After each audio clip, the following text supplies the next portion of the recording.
Extra marital affairs में पड़ने वाली महिलाओं के कारण और हल। विवाह में व्यभिचार इनफिडेलिटी एक गंभीर समस्या है। आंकड़े दिखाते हैं कि लगभग 25% विवाहित पुरुष और 15% विवाहित महिलाएं अपने जीवन के किसी समय व्यभिचार में शामिल रही हैं। हालांकि व्यभिचार का सबसे बड़ा कारण लैक ऑफ फिजिकल इंटीमेसी माना जाता है, जिसे लगभग 76% लोगों ने एक महत्वपूर्ण कारण के रूप में उल्लेख किया है। Rising infidelity rates. पिछले कुछ दशकों में महिलाओं द्वारा किए गए इनफिडेलिटी के मामले में लगभग 40% की वृद्धि हुई है। ये आंकड़े हमें दिखाते हैं कि इनफिडेलिटी एक गंभीर समस्या है और इसके मेनी रीजंस हो सकते हैं। इसलिए इस टॉपिक पर ओपनली बात करना और सॉल्यूशन तलाशना बहुत जरूरी है। नमस्ते दोस्तों, आज हम एक बहुत सेंसिटिव और कंट्रोवर्शियल टॉपिक पर डिस्कशन करने जा रहे हैं, महिलाओं का एक्स्ट्रा मैरिटल अफेयर्स में पड़ना। यही वजह है कि बहुत से लोग इस बारे में ओपनली बात करने से कतराते हैं, लेकिन हमें इस इशू को सामने लाना होगा और इसके पीछे के कारणों को समझना होगा।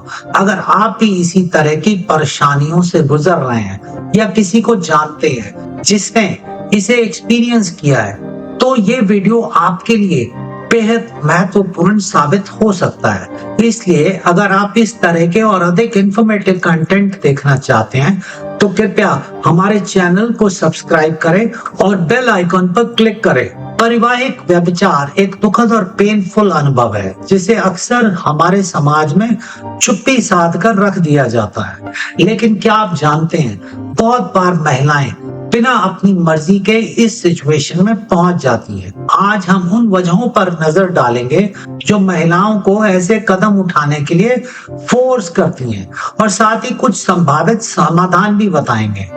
Reason 1, neglect of emotional and physical needs. Study से पता चलता है कि एक्स्ट्रा मैरिटल अफेयर्स में शामिल होने वाली 70% तक महिलाएं इमोशनल निग्लेक्ट को एक प्राइमरी रीजन के रूप में बताती हैं। एक टीचर अपने पति से बहुत प्यार करती थी, लेकिन धीरे धीरे उसके पति का व्यवहार बदलने लगा। वो उससे कम्युनिकेशन करना कम कर दिया और घंटों उसे अकेला छोड़ देता था। उसकी इमोशनल नीड्स पूरी नहीं हो रही थी। एक दिन उसके एक कोवर्कर ने उसे गले लगाया और उसकी केयर की। यहाँ से उनकी फ्रेंडशिप इमोशनल अफेयर में बदल गई। जैसा कि हम देख सकते हैं, महिलाओं की भावनात्मक जरूरतें बहुत अहम होती हैं। उन्हें किसी के साथ खुलकर बात करने, अपनी फीलिंग्स को साझा करने और सुनी जाने की आवश्यकता होती है। जब उनके पति इस बात को निग्लेक्ट कर देते हैं तो वो किसी और से जुड़ने लगती हैं जो उनकी बातें सुनता है और समय देता है। लेकिन सिर्फ भावनात्मक जरूरतें ही नहीं, शारीरिक जरूरतों की निग्लेक्ट भी एक बड़ी वजह है। एक नर्स की शादी को 10 साल हो चुके थे। उसके पति अक्सर काम में बिजी रहते थे और उनके बीच फिजिकल इंटीमेसी कम हो गई थी। वो अपने आप को अनसैटिस्फाइड महसूस करने लगी और एक दिन उसकी मुलाकात किसी और से हुई जिसने उसकी शारीरिक जरूरतों को पूरा किया। ये उदाहरण दिखाता है शारीरिक जरूरतों की निग्लेक्ट एक बड़ी समस्या हो सकती है, खासकर जब महिलाएं अपने शारीरिक उत्तेजना के पीक पर होती हैं। ऐसे सिचुएशन में वो बाहर की तरफ अट्रैक्टेड हो सकती हैं। Reason 2, hormonal changes and mental health issues. Reason indicate करता है कि महिलाओं में डिप्रेशन होने की संभावना पुरुषों की तुलना में 2.5 गुना अधिक होती है, जो उन्हें एक्स्ट्रा मैरिटल अफेयर्स के प्रति पोटेंशियली मोर वल्नरेबल बना सकता है। महिलाओं के शरीर में लगातार हार्मोनल चेंजेस होते रहते हैं जो उनके बिहेवियर और इमोशंस को प्रभावित करते हैं। 30 के दशक के आसपास उनके प्रोजेस्टेरॉन और एस्ट्रोजन के लेवल्स बदलते हैं, जिससे उनकी शारीरिक डिजायर्स बढ़ जाती है। यदि इस दौरान उनकी नीड्स पर ध्यान नहीं दिया जाता है तो वो अनसेटल्ड और अनहैप्पी महसूस कर सकती हैं। एक डॉक्टर ने बताया, मैंने कई ऐसी महिलाओं को देखा है जिन्हें हार्मोनल फ्लक्चुएशंस के कारण काफी परेशानी हुई है। उनके पतियों को समझना बहुत जरूरी है कि ये एक नेचुरल प्रोसेस है। इससे निपटने के लिए पेशेंस और अंडरस्टैंडिंग की आवश्यकता होती है। बहुत से रिलेशनशिप इस पीरियड को पार नहीं कर पाते। इसके अलावा मेंटल हेल्थ भी एक बहुत महत्वपूर्ण फैक्टर है। जब महिलाएं स्ट्रेस, डिप्रेशन या अन्य मानसिक समस्याओं से गुजरती हैं, तो वो बहुत ही वल्नरेबल और इनसिक्योर महसूस करती हैं। ऐसे में अगर कोई भी उन्हें थोड़ा भी अटेंशन और सिक्योरिटी दे, तो वो उससे अट्रैक्टेड हो सकती हैं। Reason 3, lack of satisfaction. एक सर्वे में ये रिवील्ड हुआ है कि अफेयर्स करने वाली 56% महिलाओं ने कहा है कि वो अपनी मैरिजेस में बहुत खुश या खुश थी, जो सजेस्ट करता है कि डिससैटिस्फैक्शन होना हमेशा रूट कॉज नहीं होता। एक मेडिकल प्रोफेशनल की शादी को 5 साल हो चुके थे। शुरू के कुछ सालों में सब कुछ ठीक था, लेकिन धीरे धीरे उसकी और उसके पति की फटीग, स्ट्रेस और बिजीनेस ने उनके रिश्तों पर बुरा असर डालना शुरू कर दिया। उनके बीच कम्युनिकेशन कम होने लगी और इंटीमेसी भी घटती गई। वो अपने रिलेशनशिप में सेटिस्फैक्शन की कमी महसूस करने लगी। एक दिन उसके ऑफिस में एक नया व्यक्ति आया जो उससे अच्छे से बात करता था और उसकी बातों को ध्यान से सुनता था। धीरे धीरे वो व्यक्ति उसके लिए एक सपोर्ट सिस्टम बन गया और उनकी फ्रेंडशिप इमोशनल अफेयर में बदल गई। ऐसे कई एग्जाम्पल्स हैं जब महिलाएं अपने रिलेशनशिप में सेटिस्फैक्शन की लैक महसूस करती हैं और फिर किसी और से कनेक्ट होने लगती हैं। ये कई रीजन से हो सकता है, जैसे कम्युनिकेशन का absence, lack of communication, intimacy की shortage, lack of intimacy, respect की deficiency, lack of respect, quality time ना बिताना, not spending quality time, emotional needs पूरी ना होना, emotional needs not being fulfilled. जब किसी महिला की ये बेसिक नीड्स पूरी नहीं होती, तो वो अपने रिलेशनशिप से डिटैच होने लगती है।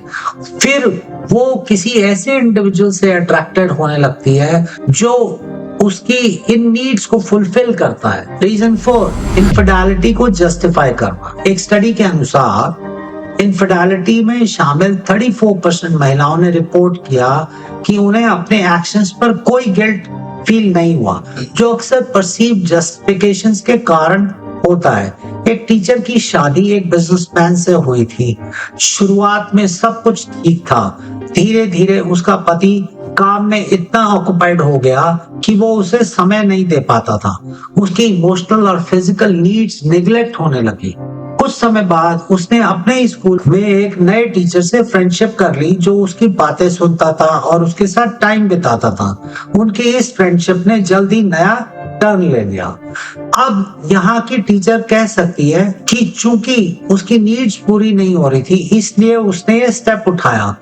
कई महिलाएं ऐसा ही सोचती हैं कि उनकी नीड्स पूरी नहीं हो रही है, इसलिए उन्हें अपने लिए हैप्पीनेस तलाशनी चाहिए। हालांकि ये एक इनकरेक्ट थिंकिंग है। बेवफाई को कभी भी जस्टिफाई नहीं किया जा सकता, चाहे रीजन कुछ भी हो। इससे रिलेशनशिप में और भी प्रॉब्लम्स आती हैं और डिसअपॉइंटमेंट बढ़ती हैं। संभावित समाधान, पोटेंशियल सॉल्यूशंस। सो अब सवाल ये उठता है कि इस इश्यू से कैसे डील किया जाए। यहाँ कुछ संभावित समाधान हैं।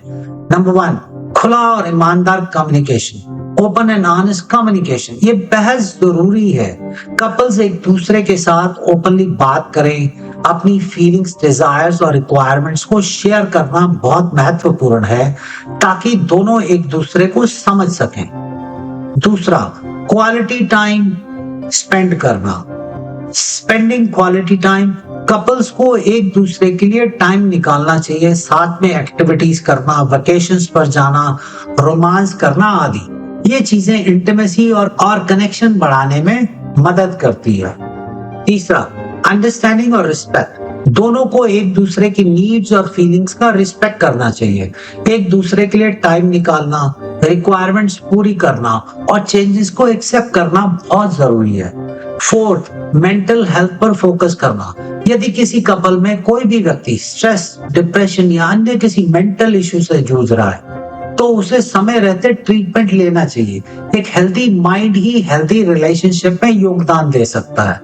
नंबर 5, काउंसलिंग लेना। यदि आप अपने रिलेशनशिप में इशू से डील करने में असमर्थ हैं, तो एक एक्सपर्ट से हेल्प लेने में संकोच ना करें। एक अच्छा काउंसलर आपको अंडरस्टैंड करने और रिजॉल्व करने में मदद कर सकता है। उम्मीद है ये वीडियो आपके लिए यूजफुल रहा होगा। पारिवारिक इनफिडेलिटी से बचना बेहद जरूरी है, क्योंकि इससे न केवल रिलेशनशिप बर्बाद होते हैं बल्कि फैमिलीज और सोसाइटी पर भी गहरा इम्पैक्ट पड़ता है। अगर आप इस तरह के और अधिक अवेयरनेस वाले कंटेंट देखना चाहते हैं तो कृपया हमारे चैनल को सब्सक्राइब करें और नए वीडियो के लिए बेल आइकन पर क्लिक करें। और अगर आप पहले से ही शादीशुदा हैं लेकिन किसी और के प्रति रोमांटिक फीलिंग्स महसूस कर रहे हैं तो कृपया मेरे दूसरे चैनल पर married but tempted romantic feelings for someone else while married emotional affair video जरूर देखें। इस वीडियो का लिंक डिस्क्रिप्शन में दिया गया है। ये वीडियो आपको इस सिचुएशन को समझने और बेहतर निर्णय लेने में मदद करेगा। अगर आप किसी भी स्पेसिफिक टॉपिक पर वीडियो देखना चाहते हैं तो कृपया नीचे कमेंट्स में लिखें या हमें व्हाट्सएप करें। आप अपना इशू विस्तार से व्हाट्सएप पर लिख सकते हैं। हम आपके जवाब को अपने अगले वीडियो में शामिल कर सकते हैं। अगर आपको विवाह के बारे में निजी काउंसलिंग की आवश्यकता है तो कृपया व्हाट्सएप करें और अपने मुद्दे के बारे में व्यक्तिगत काउंसलिंग के लिए हमसे संपर्क करें। धन्यवाद।